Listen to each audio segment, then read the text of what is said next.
pretty good. That was hiked up the tire for. Oh yeah, it looked good. Yeah. Let's see what we did. No ticket. Damn it. What the?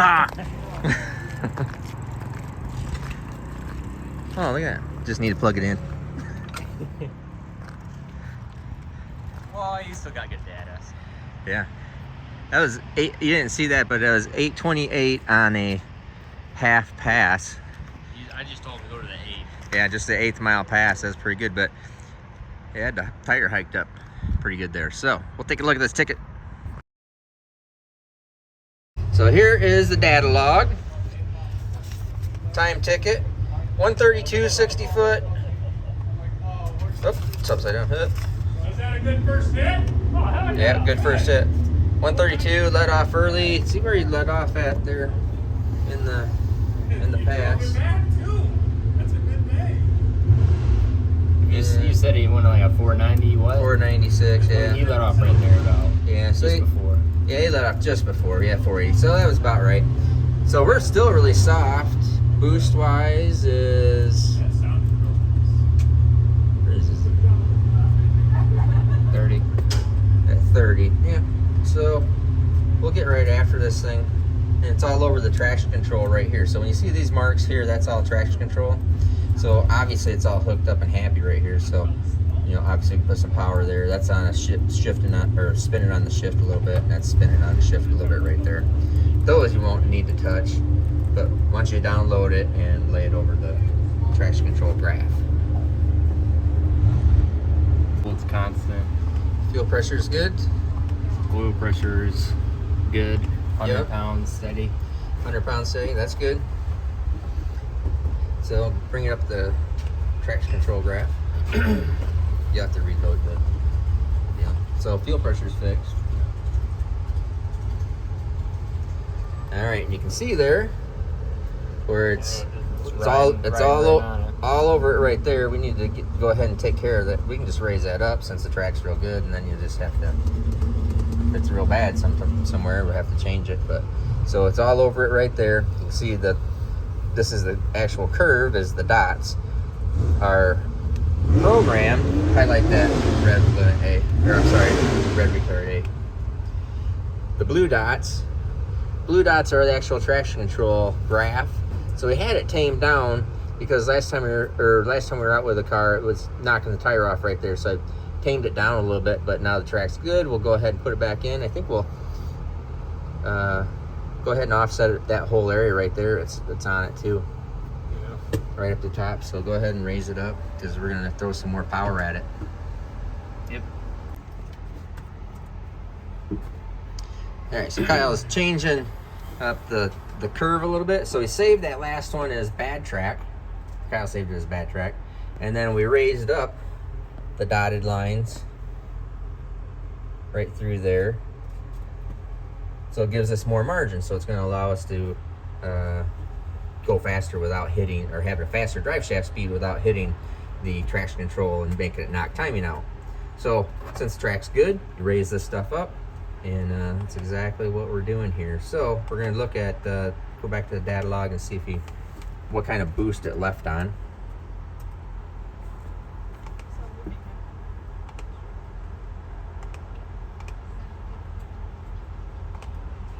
Which is right there. Oh, it's 6.5. climbing. No, it's still climbing right here. So right there is the moment of trans brake release. And left on 7. Yep, so still low. And then we're taking, probably could get after the timing just a little bit more here. But we'll see if we can get it to leave with a little more boost. So we're going to try getting this thing to leave with like 8 pounds, maybe 9 pounds of boost. And leave the timing curve right where it's at. We raised up this traction control amount right here. So it's not going to do that. And then we'll go out and make that next hit. So this here is the boost builder. So what you need to do is you decrease timing to get it to spool the turbo. So decrease timing heats up exhaust. Hot exhaust flows more air, higher velocity, makes the turbo spin more. So that's spooling up the turbo.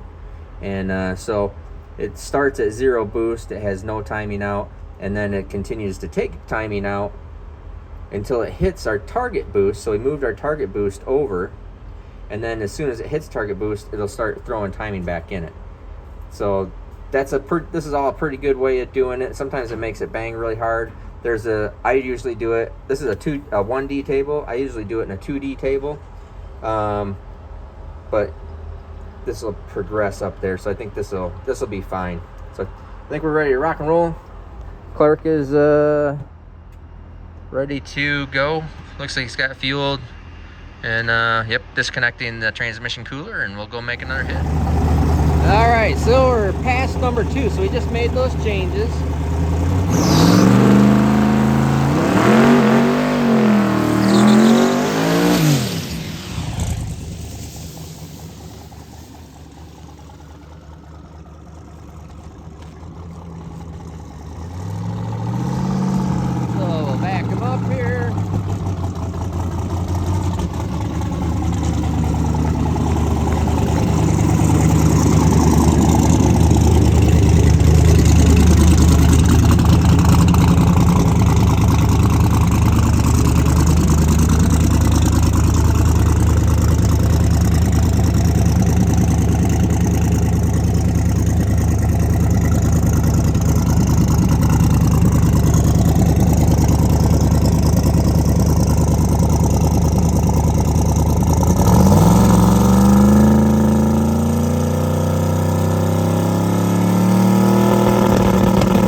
And you can see there, it drove pretty hard to the right, and that's carrying both tires because he was steering. You could see him steering it, and so I was on it pretty good. So that looked good. Gonna have to do a little bit of chassis work to make that come around. I think we need to get after this 60 foot a lot more. Yeah. So right here, you can see the green line. What's that one? Wait, this one? TPS. Yeah, so what's it doing? Go ahead and explain. Okay, so the car was steering right so hard that Clark actually had to lift a little bit to get it to come back to the center. He's starting to get way out of shape on the track. So he was way out of it by like just before 3 seconds, and then never got back into it until like he was basically done on that pass. So almost to the 8. Okay, so what you're also seeing here is, because this is dual drive-by-wire throttle bodies, it has a lot of movement, a lot of motion for amount of TPS. So you can see here, the engine RPM dropped, the boost dropped, because he started to part throttle it. So this whole area right here, even though he didn't chop throttle, he's part throttling it, drops boost, drops engine RPM, lays over. He then pedals it quite hard right here. Pedals it quite hard right here, and get rid of this timing retard thing. Must have hit the, there you go. So pedaled it quite hard here. Boost really drops off, spikes down in boost, then it has to come back up, build it, and he's still jerking around with the pedal all through here before the 8th mile. So it went 498. Went 498 in the 8th at 152. So he was definitely part throttling through there. So it would have picked up. It would have went faster. So that's cool. But we need to work on the 60 foot, and I think we're going to. Kyle takes this timing curve. This is the timing curve. So it leaves with all of it in there. You can see that it's accelerating hard. It lays over a little bit right there. Right there. And that's because the timing is ramped out of it and then comes back in. So let's take a little less timing, maybe like 2 degrees out, or 2 degrees less out, and try that. That's what I would do. So I think that's just the only change we need to make in there. Make sure the oil pressures, fuel pressures, everything looks good, closed loop compensation, all that kind of crud. Make sure everything looks right, everything's good. He'll download it in the car. We'll go out and make pass number 3. All right, pass 3.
Well, obviously that was a little too much. So we'll go take that 2 degrees, just put that 2 degrees back out of it.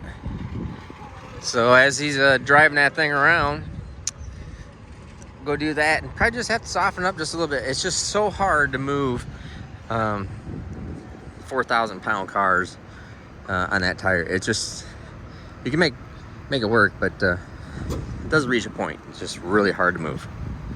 Change what ramp? This ramp? Yeah, so here's the post. So you can see this drive shaft. So the drive shaft's taken off, and then wing goes skyrocketing up. Well, that's right where we moved this one up, right?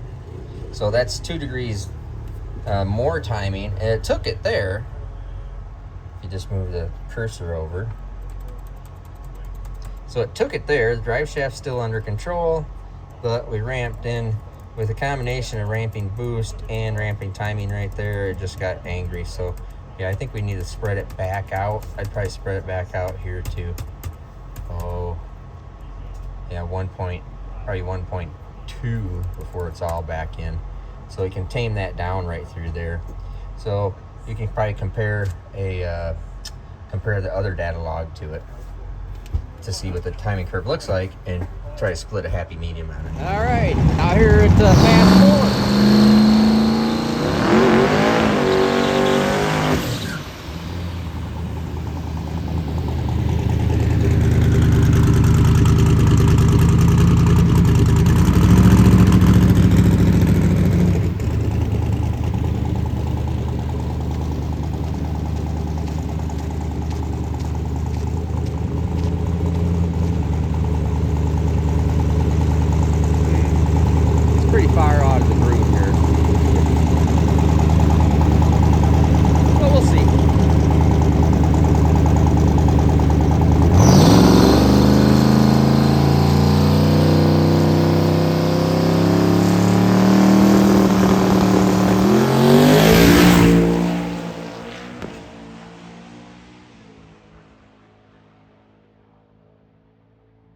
746, 193.9.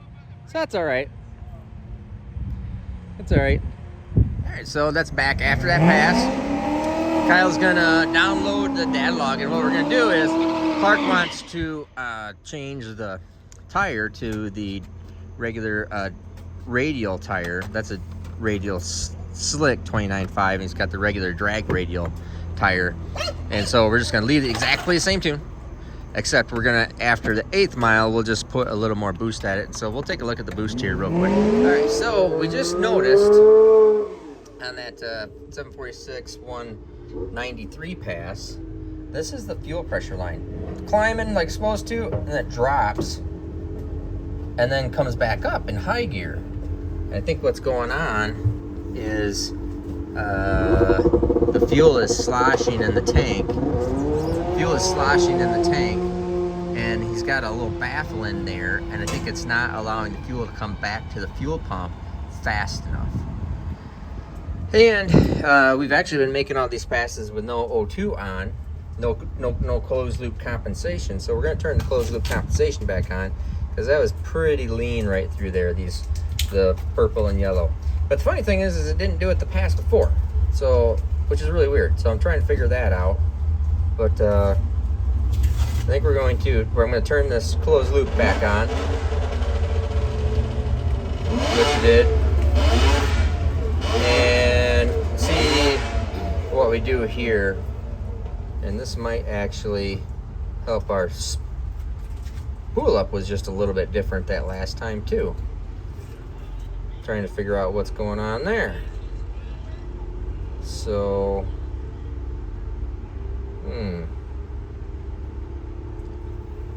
I think what we'll do here is make all that 5.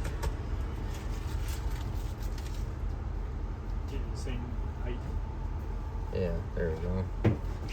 All right, and closed loop is back on. So we'll go out there.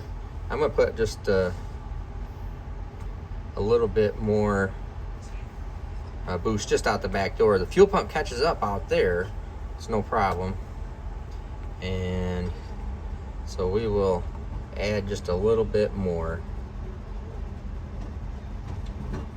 after the 8th mile.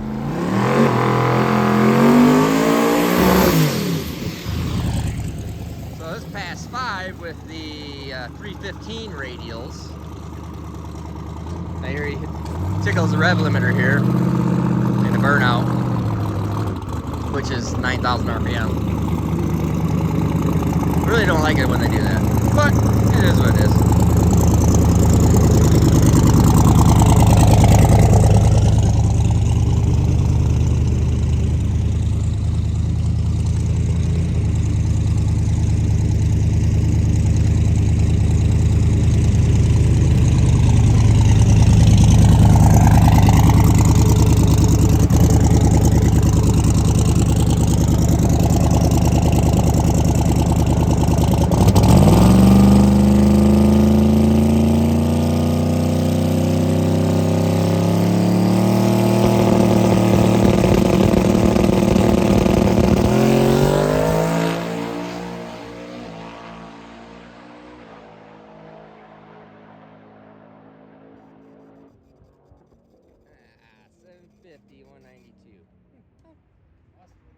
Yeah, awesome.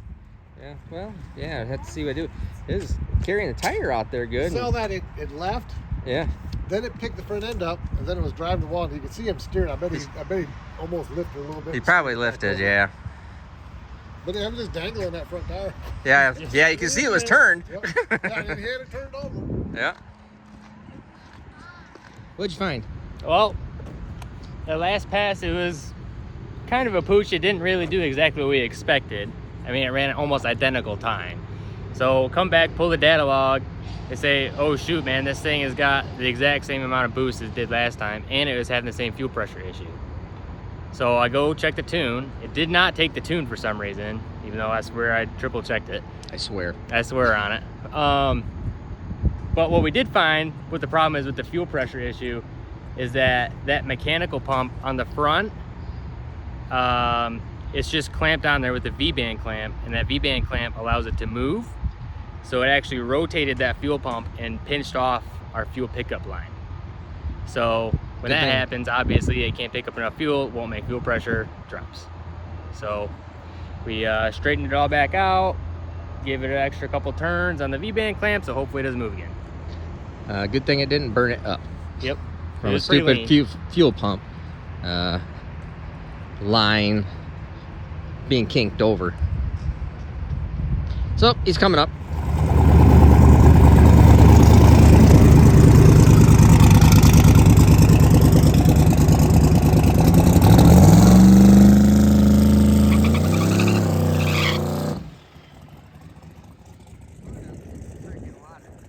That was lame. Gonna come back and fix that.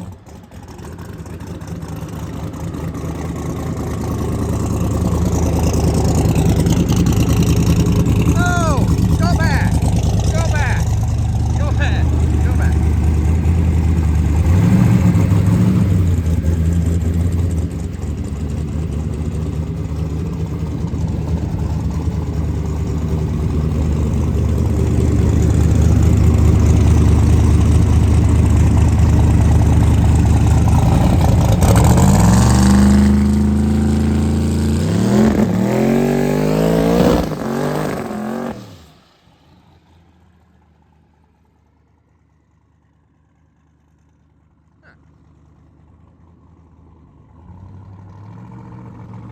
A lot of these turbo cars, you gotta put them, sometimes they need to be in water, especially if the big turbo cars, or big turbos, smaller cubic inch motor. So, not uncommon.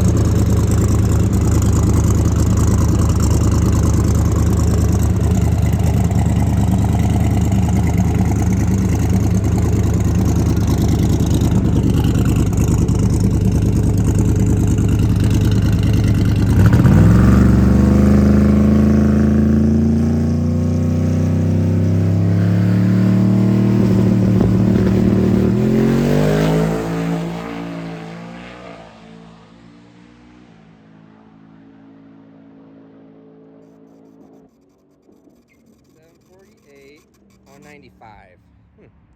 That's a little bit better, but still not what I was expecting. A little bit better, still not. All right, so we just made that pass at 748, 195. It's like, that didn't go as fast as it should have. It should have went 200. So we come back, and it did take the tune. Everything was all there. But darn it all, something's going on. Let me get rid of some of this stuff here. It dropped boost, but there's no safety in there. There's nothing going on. Our fuel pressure line is just perfectly the way it's supposed to be. And everything's great there, except this is boost.